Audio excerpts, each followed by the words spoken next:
नमस्कार,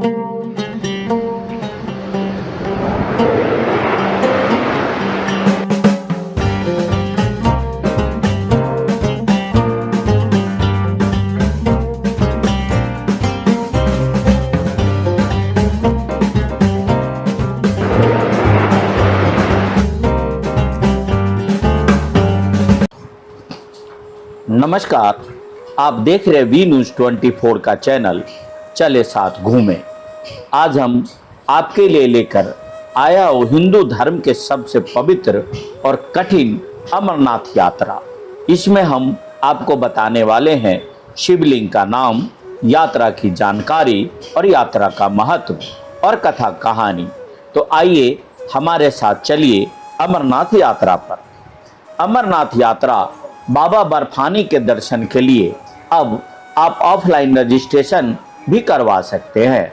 अमरनाथ जाने वाले यात्री सरस्वती धाम टोकन सेंटर से आधार के जरिए अपना रजिस्ट्रेशन करवा सकते हैं और आप ऑफलाइन टोकन लेकर यात्रा का सफ़र कर सकते हैं। केदारनाथ की तरह अमरनाथ की यात्रा भी मुश्किलों यात्रा में गिना जाता है। ऐसे में आज हम आपको बताने वाले हैं कि अमरनाथ यात्रा कितनी मुश्किल है और यहाँ जाने के लिए कितने किलोमीटर पैदल चलना पड़ता है। साथ ही जानते हैं कि किन मुश्किलों का सामना करने के बाद यहाँ पहुँचा जाता है। अमरनाथ गुफा 3880 मीटर की ऊंचाई पर स्थित है। ये जम्मू कश्मीर के गांदरबल जिले में है। अगर आसपास के बड़े शहरों से दूरी देखें तो अमरनाथ गुफा श्रीनगर से 140 किलोमीटर, पहलगाम से 45 से 48 किलोमीटर और बालटाल से करीब 16 किलोमीटर की दूरी पर है। अमरनाथ की यात्रा के दो रास्ते हैं। एक तो आप अनंतनाग जिले से 48 किलोमीटर वाले नुनवान पहलगाम मार्ग के जरिए यहाँ जा सकते हैं, या फिर गांदरबल जिले से 14 किलोमीटर बालटाल मार्ग से जा सकते हैं। तो आपको पता चल गया कि अमरनाथ यात्रा के दो रूट हैं। हम सबसे पहले आपको बालटाल के रास्ते के बारे में बताएंगे, फिर पहलगाम के रास्ते के बारे में। बालटाल वाला रूट है जहां से आपको 14 किलोमीटर की चढ़ाई चढ़नी होती है, लेकिन ये एकदम खड़ी चढ़ाई है। साथ ही उस रूट के रास्ते में उतने सही नहीं है और इसे मुश्किल ट्रैक माना जाता है। इस वजह से यहाँ बुजुर्ग आदि जाना पसंद नहीं करते हैं। अगर यात्रा के दौरान बारिश हो जाती है तो यात्रा और भी मुश्किल हो जाता है। बालटाल बेस कैंप इस रास्ते में आएगा। पहला रॉयल पथरी जिसकी दूरी है 2.5 किलोमीटर, दूसरा है बरारी मार्ग जिसकी दूरी है 5.5 किलोमीटर, तीसरा है जंक्शन जिसकी दूरी है 6.4 किलोमीटर, चौथा है काली माता मंदिर जिसकी दूरी है 7.9 किलोमीटर, पांचवा है संगम जिसकी दूरी है 8.35 किलोमीटर, छठा है अमरनाथ का पवित्र गुफा जिसकी दूरी है 11.75 किलोमीटर। तो अब बात करते हैं पहलगाम के बारे में।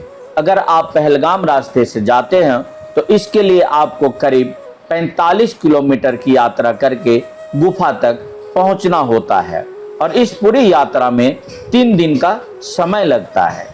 ये रास्ता लंबा तो है लेकिन इस रास्ते में चढ़ाई नहीं है और आप धीरे धीरे कम मुश्किल से यहाँ पहुँच जाते हैं।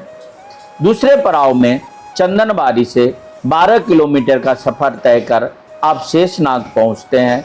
तीसरे पड़ाव में आप शेषनाग से 20 किलोमीटर का सफ़र तय कर आप गुफा तक पहुंचते हैं।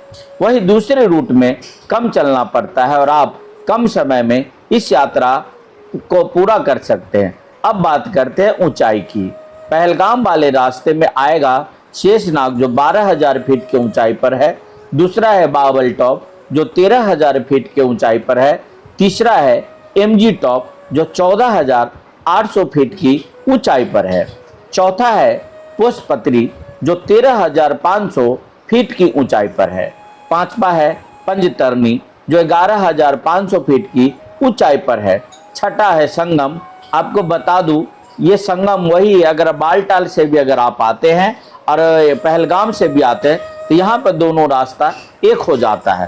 तो संगम टॉप है जो 12,000 फीट की ऊंचाई पर है, और सातवां है पवित्र गुफा जो 13,500 फीट के ऊंचाई पर स्थित है। आपको बता दूं कि आने वाले दिनों में अमरनाथ यात्रा के लिए पैदल आपको नहीं चलना पड़ेगा। बालटाल से अमरनाथ गुफा तक रोपवे बनने जा रहा है। बालटाल से अमरनाथ गुफा के लिए 9 किलोमीटर का रोपवे होगा।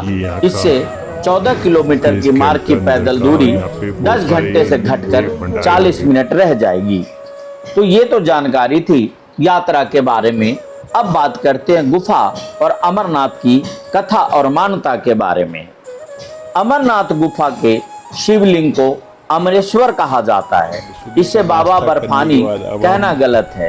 यहाँ की यात्रा जुलाई माह में प्रारंभ होती है। यदि मौसम अच्छा हो तो अगस्त के पहले सप्ताह तक चलती है। हिंदू माह अनुसार आषाढ़ पूर्णिमा से प्रारंभ होती है यात्रा और पूरे सावन महीने तक चलती है।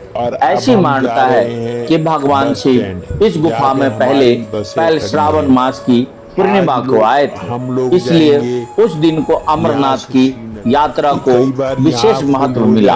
रक्षाबंधन की पूर्णिमा के दिन ही छड़ी मुबारक भी गुफा में बने हिम शिवलिंग के पास स्थापित कर दी जाती है। तो आइए अब हम बात करते हैं कि ये शिवलिंग कैसे बनता है।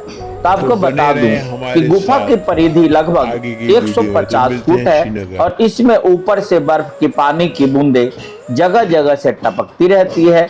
यहीं पर सेंटर में एक ऐसी जगह है जिसमें टपकने वाली हिम बूंदों से लगभग 10 फुट लंबा शिवलिंग बनता है। आश्चर्य की बात यह है कि यह शिवलिंग ठोस बर्फ का बना होता है, जबकि इसके आसपास टपकने वाली बूंदें कच्ची बर्फ से बनी होती है जो हाथ में लेते ही भरभरा जाती है। मूल अमरनाथ शिवलिंग से कई फुट दूर गणेश, भैरव और पार्वती के वैसे ही अलग अलग हिमखंड बनते हैं जो ठोस बर्फ के होते हैं। गुफा के सेंटर में पहले बर्फ का एक बुलबुला बनता है जो थोड़ा थोड़ा करके 15 दिन तक रोजाना बढ़ता रहता है और 2 गज से अधिक ऊंचा हो जाता है। चंद्रमा के घटने के साथ साथ वह भी घटना शुरू कर देता है और जब चांद लुप्त हो जाता है तो शिवलिंग भी विलुप्त हो जाता है। चंद्र की कलाओं के साथ हिमलिंग बढ़ता है और उसी के साथ घटकर विलुप्त हो जाता है। चंद्र का संबंध शिव से माना गया है। ऐसे क्या है कि चंद्र का असर इस हिमलिंग पर ही गिरता है। अन्य गुफाएं भी है जहां बूंद बूंद पानी गिरता है, लेकिन वे सभी हिमलिंग का रूप क्यों नहीं ले पाते? यह एक बहुत बड़ा सवाल है। यह आस्था का सवाल है। अमरनाथ गुफा की तरह कई गुफाएं हैं। अमरावती नदी के पथ पर आगे बढ़ते समय और भी कई छोटी बड़ी गुफाएं दिखती है। वे सभी बर्फ से ढकी है और वहां पर छत से बूंद बूंद पानी टपकता है, लेकिन वहां कोई शिवलिंग नहीं बनता। तो आइए अब जानते हैं हम इस गुफा का पौराणिक इतिहास। कश्मीर घाटी में राजा दक्ष और ऋषि कश्यप उनके पुत्रों का निवास स्थान था। पौराणिक मान्यता है कि एक बार कश्मीर की घाटी जलमग्न हो गई। उसने एक बड़ी झील का रूप ले लिया। तब ऋषि कश्यप ने इस जल को अनेक नदियों और छोटे छोटे जल स्रोतों के द्वारा बहा दिया। उसी समय भृगु ऋषि पवित्र हिमालय पर्वत की यात्रा के दौरान वहां से गुजरे। तब जल स्तर कम होने पर हिमालय की पर्वत श्रृंखलाओं में से सबसे पहले भृगु ऋषि ने अमरनाथ की पवित्र गुफा और बर्फ के शिवलिंग को देखा। मान्यता है कि तब से यह स्थान शिव आराधना और यात्रा का प्रमुख देव स्थान बन गया, क्योंकि यहाँ भगवान शिव ने तपस्या की थी। अमरनाथ गुफा को पुरातत्व विभाग वाले 5000 वर्ष पुराना मानते हैं, अर्थात महाभारत काल में यह गुफा थी। लेकिन उनका यह आकलन गलत भी हो सकता है, क्योंकि सवाल यह उठता है कि जब 5000 वर्ष पूर्व ये गुफा थी तो उससे पूर्व क्या यह गुफा नहीं थी? हिमालय के प्राचीन पहाड़ों को लाखों वर्ष पुराना माना जाता है। उनमें कोई गुफा बनाई गई होगी तो वह हिमयुग के दौरान ही बनाई होगी, अर्थात आज से 12 से 13,000 वर्ष पूर्व। पुराण के अनुसार काशी में दर्शन से 10 गुना, प्रयाग से 100 गुना और नैमिषारण्य से 1000 गुना पुण्य देने वाला श्री बाबा अमरनाथ के दर्शन है, और कैलाश को जो जाता है वह मोक्ष पाता है। पुराण कब लिखे गए? कुछ महाभारत में और कुछ बौद्ध काल में, तब पुराणों में इस तीर्थ का जिक्र है। वैसे तो अमरनाथ की यात्रा महाभारत के काल से ही की जा रही है। बौद्ध काल में भी इस मार्ग पर यात्रा करने के प्रमाण मिलते हैं। इसके बाद ईसा पूर्व लिखी गई कल्हन की राज तरंगनी तरंग द्वितीय में उल्लेख मिलता है कि कश्मीर में राजा शाम दीमत 34 ईस्वी पूर्व 17वीं ईस्वी में शिव के भक्त थे, और वे पहलगाम के वनों में स्थित बर्फ के शिवलिंग की पूजा करने जाते थे। इस उल्लेख से पता चलता है कि यह तीर्थ यात्रा करने का प्रचलन कितना पुराना है। भृंगेश संहिता, नीलमत पुराण, कल्हन की राज तरंगिणी आदि में अमरनाथ तीर्थ का बराबर उल्लेख मिलता है।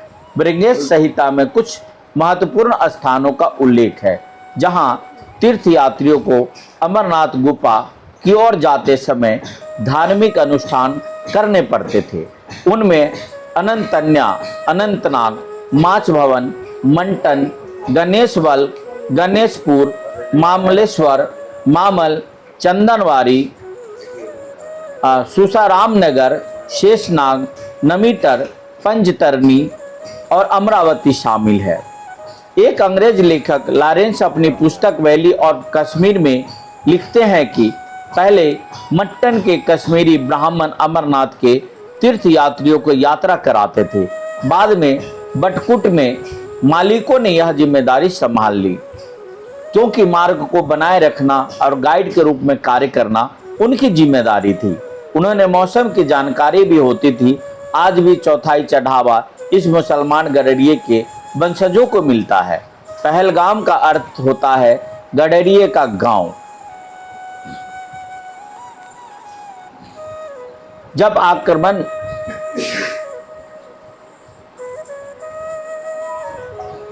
आक्रमण हुआ तो 14वीं शताब्दी के मध्य से लगभग 300 वर्ष की अवधि के लिए अमरनाथ यात्रा बाधित रही। कश्मीर के शासकों में से एक था जैनुलबुद्दीन, जो 1420 से 1470 ईस्वी उसने अमरनाथ गुफा की यात्रा की थी। फिर 18वीं सदी में फिर से शुरू की गई। वर्ष 1991 से 95 के दौरान आतंकी हमले की आशंका के चलते इस यात्रा को स्थगित कर दिया गया था। यह बहुत ही गलत धारणा फैलाई गई कि इस गुफा को पहली बार किसी मुस्लिम ने 18वीं 19वीं शताब्दी में खोज किया था। वह गुज्जर समाज का एक गडरिया था जिसे बूटा मलिक कहा जाता था। क्या गडरिया इतनी ऊंचाई पर यहाँ ऑक्सीजन नहीं के बराबर रहती थी, वहाँ अपनी बकरियों को चराने ले गया था। स्थानीय इतिहासकार मानते हैं कि 1869 के ग्रीष्म काल में गुफा की फिर से खोज की गई और पवित्र गुफा की पहली औपचारिक तीर्थ यात्रा 3 साल बाद 1872 में आयोजित की गई थी। इस तीर्थ यात्रा में मलिक भी साथ थे। स्वामी विवेकानंद ने 1898 में 8 अगस्त को अमरनाथ गुफा की यात्रा की थी, और बाद में उन्होंने उल्लेख किया कि मैंने सोचा कि बर्फ का शिवलिंग स्वयं शिव है। मैंने ऐसी सुंदर, इतनी प्रेरणादायक कोई चीज अपने जीवन में नहीं देखी और ना ही किसी धार्मिक स्थल का इतना आनंद लिया। इस गुफा का महत्व इसलिए नहीं है कि यहाँ हिम शिवलिंग का निर्माण होता है। इस गुफा का महत्व इसलिए भी है कि इस गुफा में भगवान शिव ने अपनी पत्नी देवी पार्वती को अमर तत्व का मंत्र सुनाया था और उन्होंने कई वर्ष रहकर यहाँ तपस्या की थी। तो यह शिव का एक प्रमुख और पवित्र स्थान है। शिव के 5 प्रमुख स्थान हैं। पहला है कैलाश पर्वत, दूसरा है अमरनाथ, तीसरा है केदारनाथ और चौथा है काशी विश्वनाथ और 5वां है पशुपतिनाथ। दरअसल शास्त्रों के अनुसार इस गुफा में भगवान शिव ने माता पार्वती को अमरत्व का रहस्य बताया था।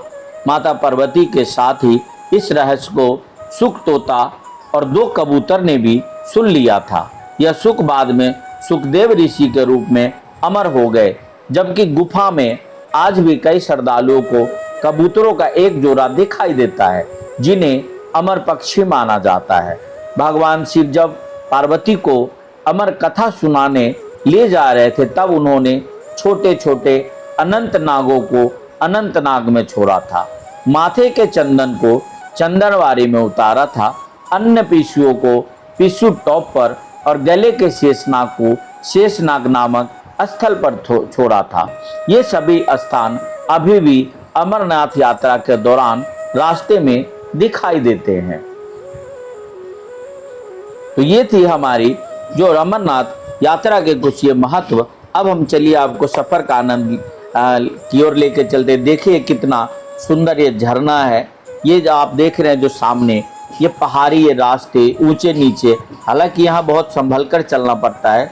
ये भी रास्ता वैसे तो बालटाल के रास्ते से ये रास्ता आसान है, पर इतना भी आसान नहीं कि जितना आप समझ रहे हैं। अगर यहाँ भी आप सावधानी से नहीं चलेंगे तो कोई ना कोई घटना दुर्घटना हो सकता है।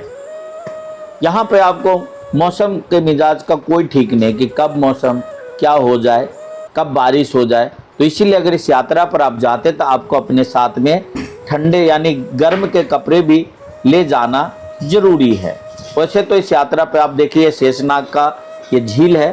पहला जो पड़ाव है चंदनवारी से चलकर लोग शेषनाग में रुकते हैं, इन्हीं टेंटों में रुकते हैं। और यहाँ भी लंगर होता है जो आपको यहाँ पे लंगर के तरफ से निःशुल्क खाना चाय सब कुछ यहाँ मिलता है।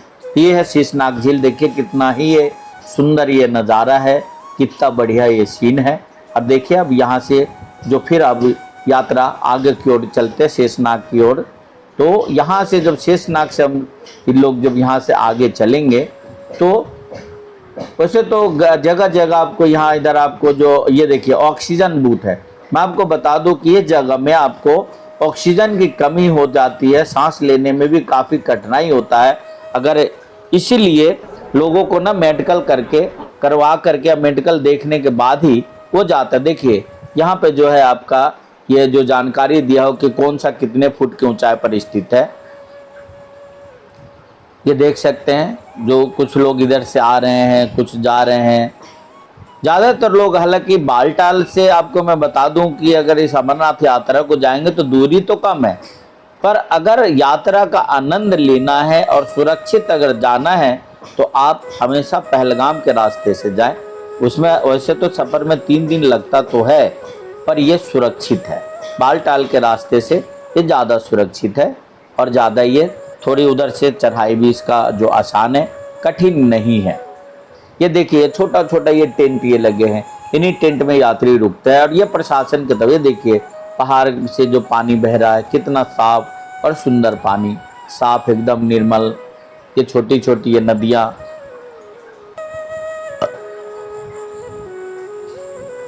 जो नहीं चल सकते वो घोड़े खच्चर पे भी जाते हैं।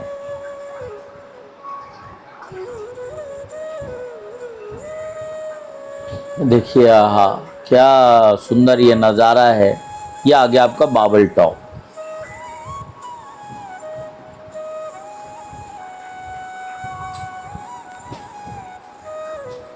चाहे तो आप यहाँ भी थोड़ी देर के लिए रुक सकते हैं, चाय पानी ले सकते हैं और यहाँ पर थोड़ा देर विश्राम करने के बाद आप आगे चल सकते हैं। मैं आपको बता दूं कि इस यात्रा का पड़ाव है, आप बीच में अपने मर्जी से कहीं रुक नहीं सकते हैं। जहाँ पे यात्रा चलना है, जिस जगह आपको रुकना, आप वहीं रुक सकते हैं, वहीं पे आपने रुकने की व्यवस्था है। फिर आपको वहाँ से आगे आप जा सकते हैं, क्योंकि यहाँ जितने भी यात्री आते सबका जो वहाँ से जो जम्मू या श्रीनगर से सबकी एंट्री करके ये आ गया महागुनु स्टॉप। यहाँ पर ऑक्सीजन की बहुत कमी हो जाती है, अक्सर लोगों को चक्कर आ जाता है, सांस लेने में तकलीफ हो जाती है। ये देखिए महागुनु स्टॉप की ऊंचाई जो है, इसकी जो ऊंचाई है 14,000 फीट है। ये देखिए लोग बाग बर्फ़ से खेल रहे हैं। हालांकि इतना बर्फ़ नहीं है, लेकिन ठंड के महीने में तो पूरा ये पहाड़ बर्फ़ से ही ढक जाता है। आगे आपको रास्ते में कुछ ग्लेशियर भी आएंगे।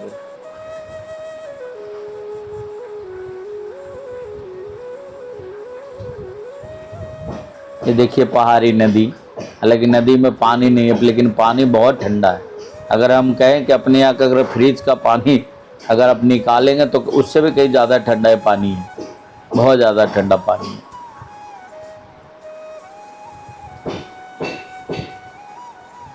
देखिए पहाड़ों पे कितना थोड़ा थोड़ा जो बर्फ़ का जो ऐसा लग रहा है। ये जो है आपका जो है, ये जहाँ पे जो लंगर चलता है ये शिव भक्तों के लिए जगह जगह, मतलब कहीं हरियाणा के लंगर है, दिल्ली के लंगर है, यूपी के लंगर है। मैं आपको बता दूं कि इस लंगर के वजह से ही यात्री अपनी यात्रा को पूरा कर पाते। अगर ये लंगर ना हो तो आपको एक कप चाय कम से कम नहीं तो 100 रुपये की मिलेगी, एक पराठा 200 रुपये का मिलेगा, यानी कितना आपका खर्चा हो जाएगा कि आप सोच नहीं सकते। लेकिन धन हो जो शिव भक्तों का, जो शिव भक्तों के लिए ही ये लोग लंगर लगाते हैं और इस दुर्गम जगह पे आकर के शिव भक्तों की सेवा करते हैं। यहाँ पर आप जाएंगे तो आपको लिखे मिलेगा कश्मीर की घाटी में आप भोले बाबा की बारात में, इस तरह का भी लोग स्लोगन लिखते हैं। यहाँ जाएंगे आप ना तो आप देख सकते हैं। ये देखिए कितना ये सुंदर, ये निर्मल ये पानी है, ये रास्ता, ये पहाड़। मैं फिर बता रहा हूँ कि बालटाल के रास्ता से ये रास्ता सुरक्षित है। आप इधर से चढ़ाई इधर से कर लो और उतर जाओ बालटाल से, कोई समस्या नहीं है। तो दोनों तरफ का आपका आनंद आ जाए। ये जो देखिए स्वचालित यहाँ पे जो टॉयलेट बना हुआ है ये यात्री लोगों के लिए। देखिए इतना ऊंचाई पे भी ये नदी आ गया आपका पंजतरनी आ गया। इसके आगे आएगा संगम। तो संगम से ये दोनों रास्ता एक हो जाता है, जो बालटाल से भी आएंगे और इधर पहलगाम से भी। ये देखिए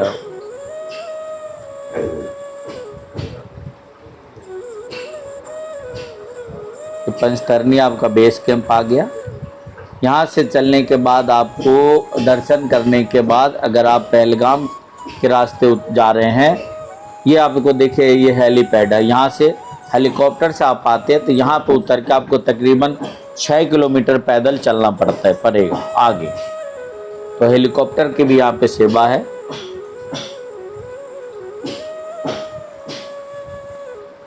ये देखिए यहाँ भी लंगर लगा हुआ है। ये सारा खाना मुफ्त है। यहाँ पे आप जो भी खाएं, दूध लें, चाय लें, कॉफ़ी लें, जो आपका मन है वो आप खा सकते हैं।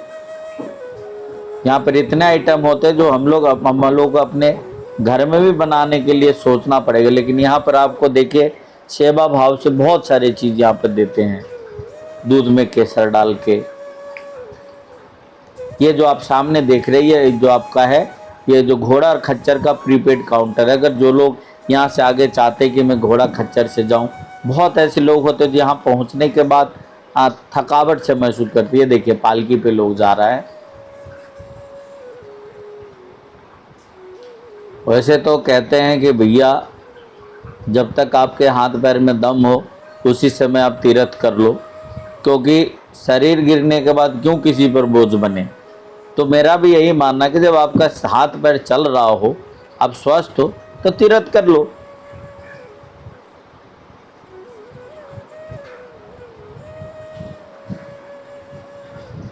बालटाल के हालांकि मैं आपको बता दूं कि पुराना जो रास्ता है वो पहलगामी है। पहले जो यात्रा जो होता था पहलगाम से ही होता था, बालटाल से नहीं होता। हालांकि बालटाल के रास्ते में आपने हमेशा देखा होगा कि हर साल कोई न कोई घटना दुर्घटना होता है, लेकिन अब तो खैर काफ़ी जो है उधर का भी रास्ता थोड़ा पहले से तो बहुत भारतीय सेना को द्वारा बहुत सुधार कर दिया गया है उस जगह में। यह आ गया हमारा संगम ताव, जो यहीं पर आपका संगम होता है। अब बालटाल के रास्ते आओ तो या ये पहलगाम से आएंगे, ये दोनों रास्ते यहाँ पर एक हो जाता है और यहाँ से फिर दोनों तरफ के यात्री एक साथ गुफा की ओर चलते हैं।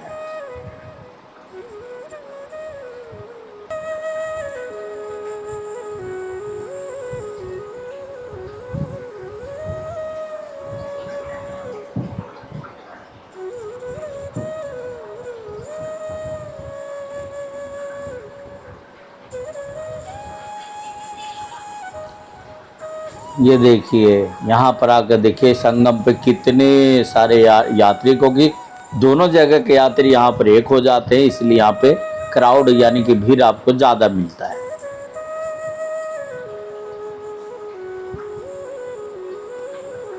हालांकि यहाँ का मौसम का मिजाज का कोई ठीक नहीं है, कब बारिश हो जाए कब क्या हो जाए, इसलिए अगर आप यात्रा पे जा रहे हैं तो अपने साथ रेन कोट भी ज़रूर रखें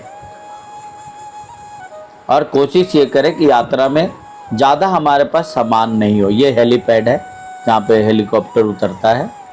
ये सामने जो दिख रहा आपको, देखिए ये गुफा है, ये सामने जो दिखा यही आपको अमरनाथ गुफा। आपको बता दूं कि इस गुफा की परिधि तकरीबन 150 फुट है, लगभग 150 फुट के दायरे में ये गुफा बना हुआ। यहाँ से देखिए छोटा सा दिख रहा है, छोटा, लेकिन पास जाकर देखेंगे बहुत बड़ा है।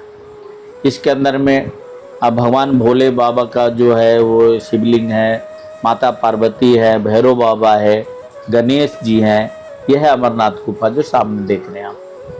देखिए यहाँ से तो ऐसे अब तो देखिए जीना जैसा बन गया है।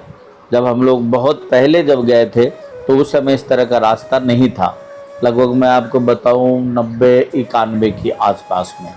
तो ये था हमारा अमरनाथ गुफा की यात्रा की जानकारी। अगर आप ये वीडियो YouTube पर देख रहे हैं तो हमारे चैनल को सब्सक्राइब करें और बेल आइकन को दबाना ना भूलें। अगर आप Facebook पर ये वीडियो देख रहे हैं तो हमारे पेज को लाइक करें।